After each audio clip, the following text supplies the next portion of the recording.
Okay, so you're thinking of driving around for some extra cash, but which one should you choose? Amazon Flex, DoorDash, Walmart Spark. Stick around because I've tested them all and I'm about to save you hours of confusion and frustration. Let's break it down. First up is Amazon Flex. I thought it was gonna be all smooth sailing until I realized I was basically delivering packages like a UPS driver, but with none of the perks. Sure, the pay can be decent. We're talking $18 to $25 an hour. But you need your own vehicle and those delivery windows, they can feel like you're running a race with a time clock on your back, not for the faint-hearted. Then there's DoorDash, the golden child of food delivery apps. The flexibility here, immaculate. You get to choose your hours and even decline orders, but here's the catch. You're at the mercy of tips. I've had some days where it felt like I was making great money, and others, well, let's just say the tip jar was feeling pretty light.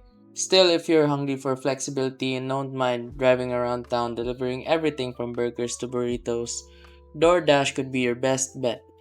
And lastly, Walmart Spark. This one's like the quiet kid in class that you ignore until they ace the test. Walmart Spark offers a nice hybrid of Amazon Flex and DoorDash.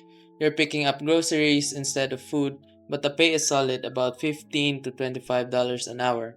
Plus, you get more predictable routes, and the tips, they're usually better than DoorDash. The downside, you need a larger vehicle to haul those big grocery bags. So what's the verdict? If you want control and a higher potential for tips, DoorDash wins.